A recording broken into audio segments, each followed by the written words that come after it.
Well, let me tell you something. I would give anything, anything, to just hold my family. I'm stuck in this hospital bed. I have to be hand fed. I have to go to the bathroom in a bag. I cannot move. I have to be bathed because I cannot exert myself because I need energy to breathe.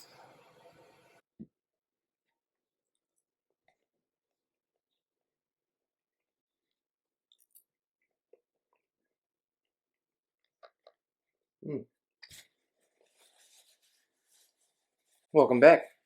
Now that little piece of accelerated motion picture is hard for me to watch. I can barely remember doing that. Not too long after that, I died for 8 minutes. I'll tell you the story. First, I'm going to finish my lunch.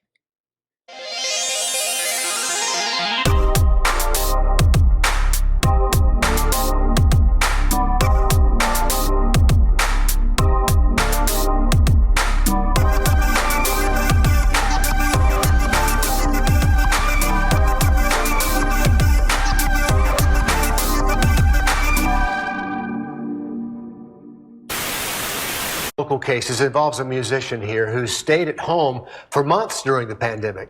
But all it took was him leaving his house one time and he contracted the virus. Local musician Rusty Bonham. Rusty has a hard time breathing. Rusty is diabetic and on dialysis at home. Rusty posted this video his first night in the ICU since pneumonia has started to take over his lungs. This is called a pulse ox. This is what my wife uses to check patients' pulse and oxygen level. Mine right now is 98. That's good.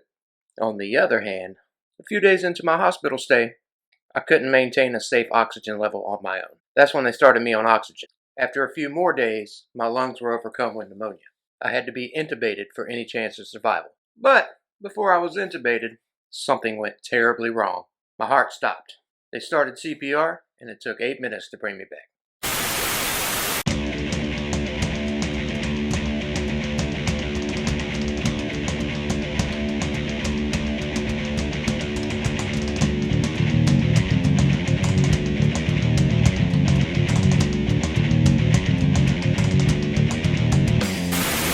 I don't remember any of that either. Funny story in a bad situation number 1. I was told when I woke up they gave me a whiteboard to write down what I wanted to say. They said I just kept writing Sarah, Sarah, Sarah. Keep in mind my hands were restrained due to being intubated. Sarah was at her brother's house the night the phone rang. It was me. Somehow I got my phone and FaceTimed her while I was in restraints. I couldn't talk or move. All I could do was stare at the phone and listen to Sarah talk. As my brother-in-law will tell it, he was sitting next to Sarah during the call. He hears the nurse in the background say, "Are you on FaceTime?" Shout out PJ Furno. Go buy a house from him. I do, however, remember coming to with tubes down my throat.